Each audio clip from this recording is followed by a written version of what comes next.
અત્યાર સુધી આપણે શીખ્યા કે હવે આપણે શું જોઈ રહ્યા હતા તો કે વિકલ્પો. તો ચાલો હવે આપણે આગળ વિકલ્પો જોઈ લઈએ. તો ફ્રેન્ડ્સ હવે જોઈએ આપણે વિકલ્પ નંબર 6. તો તેમાં આપણને શું કીધું છે કે 2/3 વત્તા 3/4 બરાબર 3/4 વત્તા 2/3 એ સમય સંખ્યાઓના સરવાળા વિશે ખાલી જગ્યા ગુણધર્મ દર્શાવે છે. તો કે કેના વિશે કીધું છે કે સરવાળા વિશે. કયો ગુણધર્મ દર્શાવે છે? તો ફ્રેન્ડ્સ જુઓ, આપણને આમાં શું બદલાવાનું તો કે ક્રમ બદલાવાનો છે. કેવી રીતના? તો જુઓ, અહીંયા 2/3 વત્તા 3/4 હતું. તો બરાબર બીજી સાઈડ શું થઈ ગયું તો કે 3/4 વત્તા 2/3 એમ થઈ ગયું ને. એટલે કે શું બદલાવાનું આમાં? ક્રમ. તો આપણે શું આવશે કે એ સમય સંખ્યાઓનો સરવાળા વિશે ક્રમનો ગુણધર્મ દર્શાવે છે. કેનો? તો કે ક્રમનો. હવે તેવી જ રીતના જોઈએ આપણે 7મું. તો તેમાં શું કીધું છે કે માઈનસ કે 7માં કીધું છે 20 ગુણ્યા 1 -1/20 બરાબર. તો જો હવે આપણને કીધું છે તો અહીંયા પર શું થશે તો કે આ છે અને આ એ બંને સામે ઉડી જાય ને.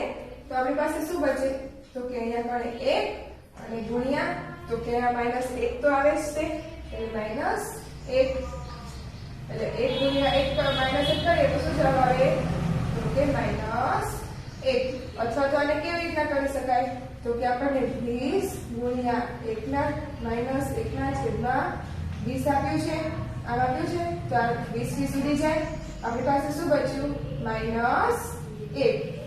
કોઈ પણ રીતે જવાબ આવી શકે બંનેમાંથી કોઈ પણ રીતે. તો ફ્રેન્ડ્સ તમને જે રીતે સારું લાગે એ રીતે કરવાનું, પણ જવાબ હંમેશા આમાં શું આવશે આપણને આપ્યો છે -1. હવે જોઈએ આપણે 8મું. તો તેમાં શું કીધું છે કે 2/9 અને ખાલી જગ્યા પરસ્પર વ્યસ્ત છે. તો 2/9 છે આપણા આ 2/9 એનો વ્યસ્ત શું થશે ફ્રેન્ડ્સ?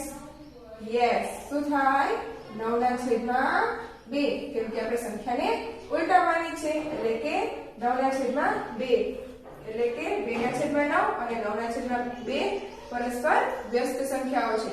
ઓકે ફ્રેન્ડ્સ, હવે જોઈએ આપણે 9મું. તો તેમાં શું કીધું છે તો તેમાં કીધું છે કે તેમાં કીધું છે 1 -3/4 બરાબર ખાલી જગ્યા. હવે આપણે આની કિંમત શોધવાની છે. તો આપણને કેમ શું આપ્યું છે તો કે 1 -3/4. હવે આમ આપ્યું છે તો હવે આપણે શું કરવાનું તો કે લસા લેવાનું. હવે લસા લઈએ એટલે છેદમાં કેટલી સંખ્યા છે? 1 જ છે એટલે કે શું આવશે 4. તો આ સંખ્યાને આપણે 4 વડે ગુણવું પડે ત્યારે છેદમાં 4 આવે ને. તો છેદમાં 4 વડે ગુણ તો 4 વડે ગુણીએ તો 4 એકા 4 અને -3 એના એમ જ તે. હવે 4 માંથી 3 જાય તો શું બચે આપણી પાસે 1 અને છેદમાં 4 એના એમ જ તે. તો આપણો જવાબ શું આવ્યો 1/4. તો ફ્રેન્ડ્સ જો આપણો જવાબ આવી ગયો ને. તો હવે જોઈએ આપણે 10મું. તો તેમાં શું કીધું છે કે -3/4 વત્તા -3/4 બરાબર ખાલી જગ્યા. તો હવે આપણે આમાં પણ શું કરીશું તો બંને વચ્ચે શું કીધું છે સરવાળો છે. સરવાળો છે ને એટલે કે -3/4 અને વત્તા શું કરવાનું તો કે -3/4. તો આમાં શું થશે તો કે -3/4 માઈનસ પ્લસ શું થઈ જાય માઈનસ એટલે કે 3/4 આવું થઈ જશે. તો છેદ બંનેના સરખા છે એટલે કે છેદ એકવાર લખી લેવાનો અને ઉપરનાનો શું થશે તો કે -3 આમ થશે. 3 ને 3 6 પણ કેવા માઈનસ અને છેદમાં શું આવશે 4. તો હવે આના છેદ ઉડે ને એટલે કે 2 તરી 6 અને 2 દુ 4. તો શું આવે જવાબ -3/2. તો ફ્રેન્ડ્સ આવી ગયો આપણો જવાબ. એટલે કે -3/4 વત્તા -3/4 બરાબર શું જવાબ આવે તો કે -3/2. તો ફ્રેન્ડ્સ બધાને સમજાઈ ગયું? તો ચાલો તેવી રીતે જોઈએ આપણે 11. તો તેમાં શું કીધું છે કે 0.1 નો વ્યસ્ત ખાલી જગ્યા છે. હવે 0.1 એટલે આપણે શું લખી શકાય તેને 1/100 આ રીતે લખી શકાય ને. હવે શું કીધું છે આનો વ્યસ્ત શોધવાનો છે. એનો વ્યસ્ત શું થાય તો કે 10/1 પરંતુ છેદમાં 1 લખી તો કે ન લખી તેનાથી કઈ ફેર પડે નહીં એટલે કે 10. તો થઈ ગયું ફ્રેન્ડ્સ. શું જવાબ આવ્યો? 0.1 નો વ્યસ્ત આપણો તો કે 10. હવે જોઈએ આપણે 12. તો તેમાં શું કીધું છે કે 0.01 નો વ્યસ્ત ખાલી જગ્યા છે. કેનો કીધો છે? 0.01 નો વ્યસ્ત. હવે આને શું કરવાનું? તો પહેલા આપણે પોઈન્ટ કાઢી લઈશું. પોઈન્ટ કાઢશું એટલે એકના છેદમાં શું થઈ જશે? 100. હવે આને આપણે કરવાનું છે શું? તો કે વ્યસ્ત. તો ફ્રેન્ડ્સ મેં તમને આગળ શીખવ્યું હતું છેદમાં આપણે 100 છે છેદમાં 1 મૂકી કે ન મૂકી કઈ ફેર પડે નહીં એટલે કે શું આવશે આપણો જવાબ? 100. એટલે કે 0.01 નો વ્યસ્ત શું થાય? 100. તો ફ્રેન્ડ્સ બધાને સમજાઈ ગયું ને?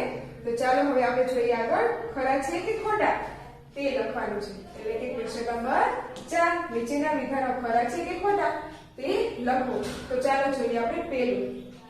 તો શું કીધું છે? -1/2 ની વિરોધીની વ્યસ્ત સંખ્યા 2 છે. તો ચાલો આપણે જોઈ લઈએ. શું કીધું છે કે -1/2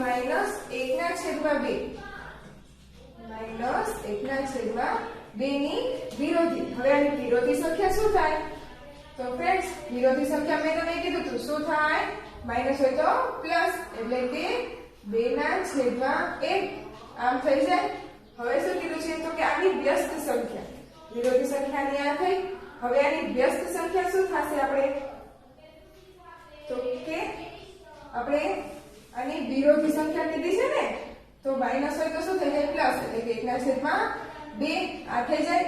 હવે આનો શું કરવાનો? આપણે વ્યસ્ત. વ્યસ્ત કરીએ તો શું થાય? 2/1 અથવા તો 2. Okay friends. શું કર્યું? તો કે આ જે આપણને આપ્યું છે -1/2 એની વિરોધી સંખ્યા કરી એટલે કે ઋણ હોય તો ધન થઈ જાય. એટલે કે -1/2 હતા એ 1/2 થઈ ગયા. પછી આપણને કીધું છે કે વિરોધી સંખ્યાની વ્યસ્ત સંખ્યા કરવાની છે. હવે આને વ્યસ્ત કરીએ તો શું થાય? 2/1 અથવા તો 2. તો ફ્રેન્ડ્સ બધાને સમજાઈ ગયું ને? એટલે કે આ વિધાન કેવું છે? સાચું. કેમ કે વ્યસ્ત સંખ્યા આપણને 2 મળે છે એટલે આ વિધાન સાચું છે. હવે જોઈએ આપણે બીજું. તો તેમાં શું કીધું છે? 0.25 ને p/q સ્વરૂપમાં 25/10 લખાય. તો ચાલો આપણે જોઈ લઈએ. 0.25 છે એને આપણે પોઈન્ટ કાઢવો હોય તો કેવી રીતના લખી શકાય? તો કે 25/100 આમ લખી શકાય ને? કેમ કે બે આંકડા પોઈન્ટ છે એટલે છેદમાં કેટલા આવે? 100. તો ફ્રેન્ડ્સ આમાં શું કીધું છે કે 25/10 લખાય પણ આવે શું? 25/100 એટલે કે આ વિધાન કેવું છે? ખોટું. હવે જોઈએ આપણે ત્રીજું. તો તેમાં શું કીધું છે કે 5/3/4 ની વ્યસ્ત સંખ્યા ખાલી જગ્યા છે. કેવી કીધી છે? વ્યસ્ત. હવે 5/3/4 આ છે એની વ્યસ્ત સંખ્યા શું થાય આપણે? તો કે આ તો ન થાય ને. આ તો કેવી થાય? એની વિરોધી સંખ્યા. તો આપણે એકવાર જોઈ લઈએ કે વ્યસ્ત સંખ્યા શું આવે. તો 4×5 = 20 20 ને 3 23/4 આ શું આવી? આ કિંમત. હવે આનું વ્યસ્ત કરીએ તો કે 4/23 આ આવે આની વ્યસ્ત સંખ્યા. પરંતુ આપણને શું કીધી છે કે આ વિરોધી સંખ્યા લખી છે. કેવી લખી છે? વિરોધી. કેમ? તો કે આ પ્લસ છે તો આ ઋણ કરી નાખ્યા છે એટલે કે માઈનસ કરી નાખ્યું છે. એટલે કે -5/3/4 ની વ્યસ્ત સંખ્યા શું આવે? તો કે આ આવે. એટલે કે આ વિધાન કેવું છે? ખોટું. હવે જોઈએ ચોથું. તો તેમાં શું કીધું છે કે -2/1/2 કરતા -3/1/2 એ મોટી સમય સંખ્યા છે. તો ચાલો જોઈ લઈએ. આપણે શું કીધું છે? -2/1/2 અને -3/1/2 આમ કીધું છે. તો હવે પહેલા આપણે આને p/q સ્વરૂપે એટલે કે અપૂર્ણાંક સ્વરૂપે લખીએ. 2 દુ 4 4 ને 1 5 -5/2. હવે અહીંયા કણે 3 દુ 6 ને 1 7 પણ કેવા -/2. તો ફ્રેન્ડ્સ આમાં શું કીધું? તો કે આ રહી એના સંખ્યા આ કરતા મોટી છે એટલે કે આ સંખ્યા રહી એના કરતા આ મોટી છે. આમાં એમ કહેવાનું થશે. તો આ વિધાન કેવું છે? ખોટું. કેમ? કેમ કે આ સંખ્યા મોટી કહેવાય. કેમ? તો ફ્રેન્ડ્સ આપણે માઇનસમાં આપણે ઋણમાં શીખી ગયા કે ઋણ હોય ત્યારે જેમ સંખ્યા નાની થતી જાય તેમ તે મોટી થતી જાય. એટલે કે -5/2 એ કેવી સંખ્યા છે? મોટી. અને આપણને કઈ કીધું છે આમાં? તો કે આ મોટી છે. એટલે કે આ વિધાન ખોટું છે. કઈ સંખ્યા મોટી છે? તો કે -2/1/2.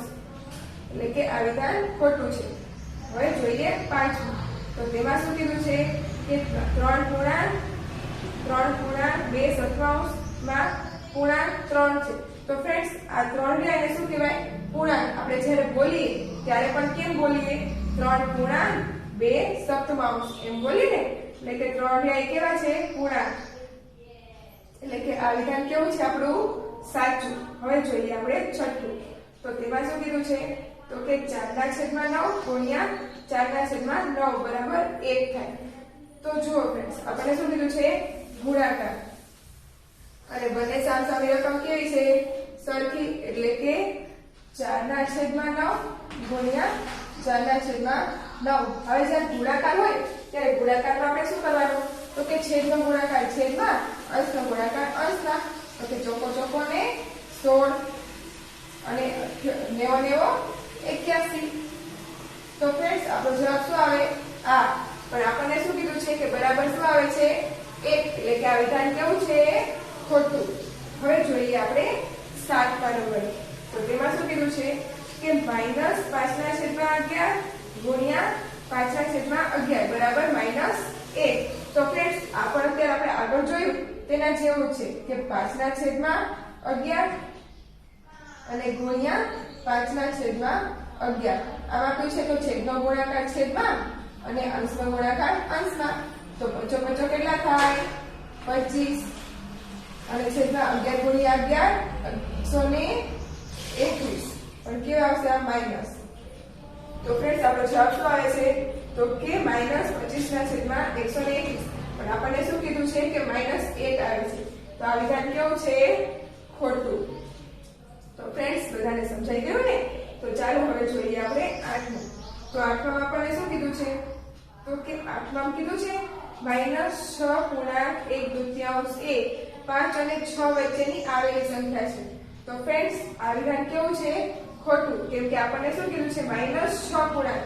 એટલે 6 કરતા તો મોટી થઈ અને માથે 1/2 છે.